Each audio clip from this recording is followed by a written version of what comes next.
I always joke, and I laugh with my brother-in-law, who's now in his 40s, who wears his back-to-back championship shirt for 12 and 13-year-old. And every time we're at a bonfire, they start talking about it like it was yesterday. And I chuckle. I'm like, gosh, how many years ago? And how do you fit in that shirt? I accused them of getting a shirt made up that looked like the one he used to wear when he was 12 years old. But it's ironic, the memories from winning and the friendships that they still have to this day, and to the poor guy Brian who dropped the ball on first base, because they still talk about that guy. And like it's 30 years later, can you let it go? But that's, you're going to have that. You're going to cherish that moment. Maybe not so much now, but later you will reflect back and go, wow, the memories we had, the laughters we had, the sweat and tears.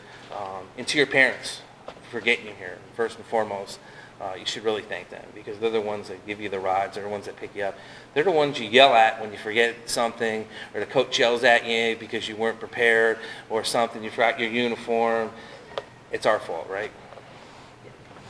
But, I would like to thank your parents if they're here, but also it's the superintendent Hunt and principal, and your teachers and your coaches, and the school that gives you the foundation. And I will say this to you, it makes you, not just prepares you for college, but prepares you for life in general. But it's the bragging rights I see in Voorheesville too, from a lot of my friends that have gone here and have continued on. Again, they talk like it's a college university because they remember the support mechanisms they had here. So you're going to have that. You might not appreciate it now, because sometimes you don't when you're going through it, but when you leave here, you're going to really reflect back on the foundation you got here to move on in life. And that's what you get out of the school. But again, the bragging rights and the education that you get. So I want to say, not just because your academics being up so high, but also the sports. So again, I do want to say congratulations. Anyway, I want to say, as student athletes, you are a special breed, and you should be very proud of what you've been able to accomplish, both in the classroom and on the hardwood.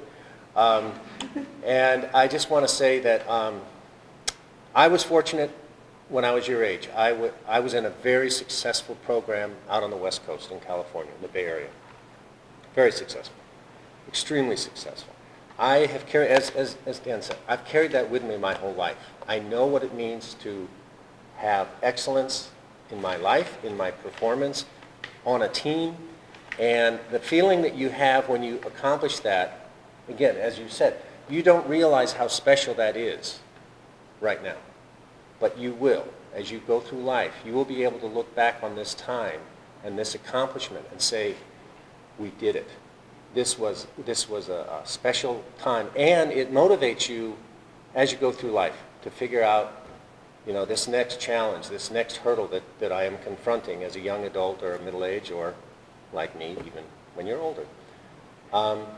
It's really valuable. Lines, I know you're great athletes, but you're even better people, and that's what inspires us. That you can achieve at a high level in the classroom, on the volleyball court,